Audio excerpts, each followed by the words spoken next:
Las asociaciones público-privadas son contratos de prestación de servicios celebrados entre entidades gubernamentales y privadas. La reforma a la ley de asociaciones público-privadas propuesta por Enrique Peña Nieto, aprobada por la Cámara de Diputados y que hoy discute el Senado, tiene como propósito flexibilizar el procedimiento de aprobación de los proyectos de asociaciones público-privadas, particularmente aquellos propuestos directamente por las empresas, atraídas y motivadas por la oportunidad de hacer negocios rentables y seguros con cargo al presupuesto público. Esta minuta tiene también el objetivo de diluir o eludir mecanismos del control parlamentario. Además, esta iniciativa permite de manera explícita la celebración de asociaciones público-privadas por parte de los órganos reguladores del sector energético, lo cual es muy grave. Al facilitarse la aprobación de las asociaciones público-privadas, se va a contrapelo de lo que está ocurriendo en otras partes del mundo, como Gran Bretaña, por ejemplo, tierra natal de estos contratos. Allá se está cuestionando severamente la efectividad de este tipo de asociaciones en relación a su costo-beneficio, a la transparencia en su otorgamiento, en su administración, a las dificultades para que los contratistas respeten los términos pactados y se desempeñen con honestidad. La minuta no aborda, y menos aún resuelve, el gran problema de la debilidad institucional que da alrededor de las asociaciones públicas o privadas. Este instrumento de APPs se caracteriza por su alta fragmentación y la falta de controles. Esta iniciativa no hace nada para asegurar que no habrá corrupción, que no habrá conflictos de interés en el otorgamiento de contratos. No contiene nada para asegurar que los contratos que se entreguen otorguen beneficios tangibles, claros, medibles y significativos para la sociedad y para el Estado. Las dependencias que celebran y operan las APPs durante el ciclo de vida de proyectos no están sujetas a controles independientes que los revisen, por ejemplo, la calidad de los servicios a la que se comprometan, o que al finalizar el contrato las obras o servicios pasen a la propiedad del Estado, de tal suerte que la infraestructura termina privatizándose mediante este mecanismo de APPs. La minuta presenta muchos problemas, mencionaré 3 muy graves. 1, se relajan o flexibilizan los procedimientos de análisis y aprobación de las APPs. Esta minuta aligera los requisitos para la contratación de estos instrumentos. Los proyectos que involucran recursos del presupuesto de egresos de la Federación, también los proyectos que involucran recursos federales, aunque no estén incluidos en el presupuesto de egresos de la Federación, o los que impliquen los pagos en efectivo. La decisión de determinar si las APPs son viables se deja en manos de las propias dependencias. No son valoradas por técnicos independientes como se hace en otros países. Esta iniciativa modifica los elementos valorativos de las APPs, entre otros, la instrucción de analizar otras opciones. Se elimina la obligación de incluir sistemáticamente el análisis de costo-beneficio, la rentabilidad social, la pertinencia del plazo, las alternativas de los proyectos y la necesidad de este financiamiento.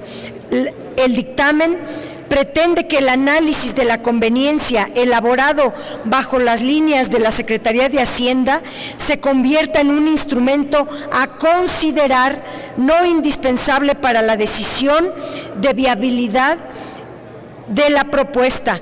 La minuta o este dictamen diluye los procedimientos previstos en la Ley Federal de Presupuesto y Responsabilidad Hacendaria.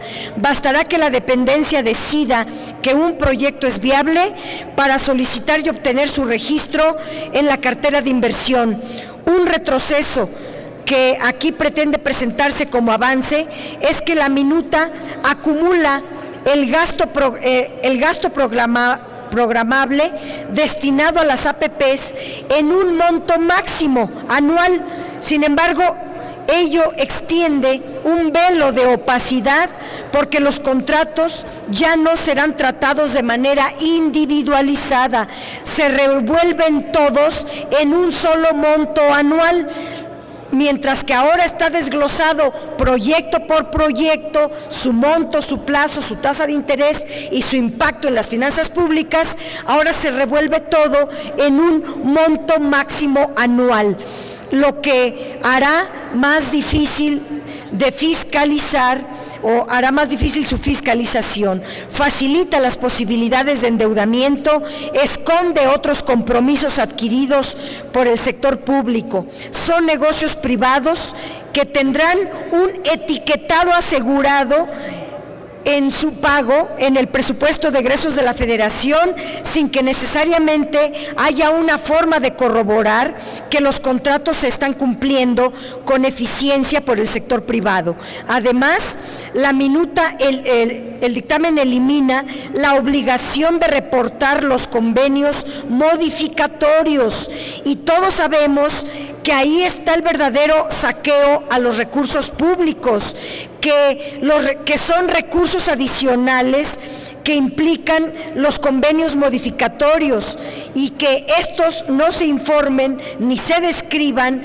Esto presenta una enorme discrecionalidad y evidentemente se presta a la corrupción.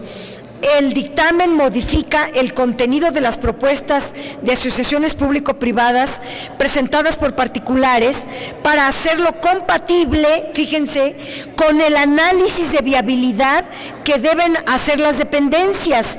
Ello tiene un triple efecto. Primero, por un lado, convierte el expediente que presenta un particular en un predictamen.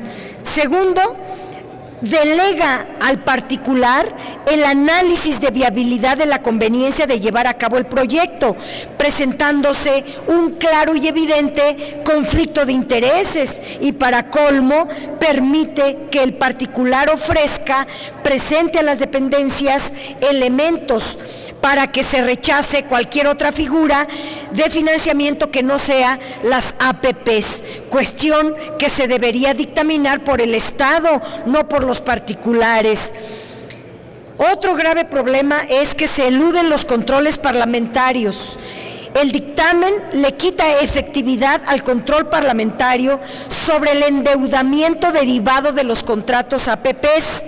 El efecto de esta iniciativa brinda la posibilidad de incluir nuevos contratos en cualquier momento del ejercicio fiscal corriente. Esto tiene como objetivo eludir el conocimiento y el visto bueno del Pleno de la Cámara de Diputados al aprobar el presupuesto de egresos de la Federación. El dictamen empobrece las facultades del Congreso, pues la inclusión de nuevos proyectos en el ejercicio fiscal corriente o falta de pronunciamiento de la comisión parlamentaria, la aprobación se obtiene mediante una afirmativa ficta.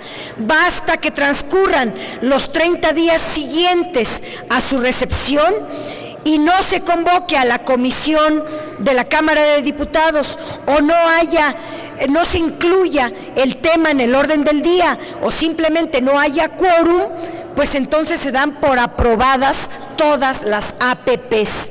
Por si fuera poco, se permite modificar el alcance de los contratos ya autorizados y en curso de desarrollo con convenios modificatorios. Estas cuestiones implican modificaciones por la vía de los hechos al presupuesto de egresos de la Federación por organismos que no son competentes para ello. Solo la Cámara de Diputados puede autorizar el presupuesto, no los particulares. Esto propicia también que se dificulte o impida una adecuada rendición de cuentas y produce opacidad en el ejercicio de los recursos públicos. De hecho, resulta contrario al 126 constitucional, que establece que no podrá hacerse pago alguno del presupuesto de egresos de la Federación que no esté contenido en el presupuesto mismo. También se debilitan otros controles parlamentarios. Elimina la obligación de la Secretaría de Hacienda de incluir en el proyecto del presupuesto de egresos de la Federación la evaluación del impacto financiero de cada proyecto durante su ciclo de vida, afectando las obligaciones de transparencia presupuestaria, de mejor planeación financiera, e impide conocer el costo total de cada uno de los proyectos.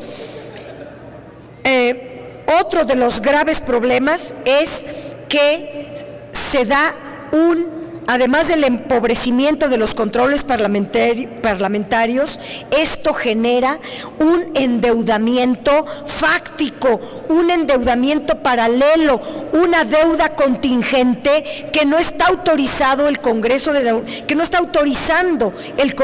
la Unión. Otro tema es que se faculta a los reguladores energéticos a usar APPs. Se faculta explícitamente a la Comisión Nacional de Hidrocarburos y a la Comisión Reguladora de Energía para celebrar estas APPs. ¿Con qué finalidad? Pues que las facultades legales de estos órganos, que son reguladores, y quiero recordarlas, es hacer visitas de verificación, inspección o supervisión en el ámbito de su competencia.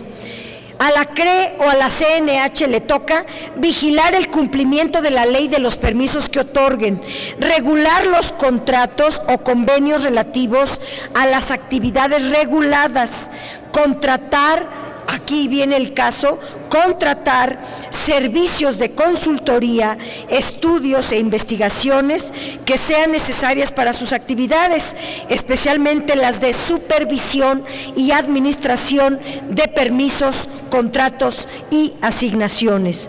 Con esta iniciativa se deriva el riesgo de que los contratos APPs se van a contratar APPs para subrogar las actividades regulatorias, o sea, se va a delegar en empresas privadas las tareas de verificación, de vigilancia, de supervisión que corresponden al Estado, de acuerdo a la Constitución, de acuerdo a la ley de la CRE y la ley de la Comisión Nacional de Órganos Reguladores. Eso no le toca a los privados, pero debiendo ser realizadas por órganos reguladores, las descargarían en particulares, dándose el pleno conflicto de interés. Se están privatizando los servicios de regulación. Esto es verdaderamente el colmo, lo que es inadmisible por todos lados, especialmente si se trata del sector estratégico, que además genera rentas económicas muy importantes. Termino de todo lo antes expuesto. Nosotros concluimos que el objetivo de esta reforma a la ley de las asociaciones público-privadas consiste en ampliar, profundizar, facilitar y acelerar la suplantación del Estado por actores privados en la provisión de servicios públicos. En otras palabras, en privatizar las pocas actividades que ya la ley y la Constitución reservan para el Estado. El PRD se opone no solo a estas reformas, sino a toda la ley de asociaciones público-privadas, por ser un instrumento perverso de endeudamiento público paralelo, de privatización y de dilución del Estado. Originalmente se utilizó esta figura de APPs como un esquema contractual de largo plazo para encargarle al sector privado un financiamiento de construcción de infraestructura pública. Así se hicieron los pidiregas, por ejemplo, o las carreteras en el sexenio de Carlos Salinas, que lo conocemos muy bien por su fracaso y por los cuantiosos recursos públicos empleados en el rescate carretero, cuya deuda todavía estamos pagando a este momento, y esas experiencias negativas se traen ahora a legalizar en esta ley de asociaciones público-privadas. Con el tiempo, los intereses privados fueron penetrando toda la administración pública mediante las asociaciones público-privadas, a nivel federal, estatal, municipal.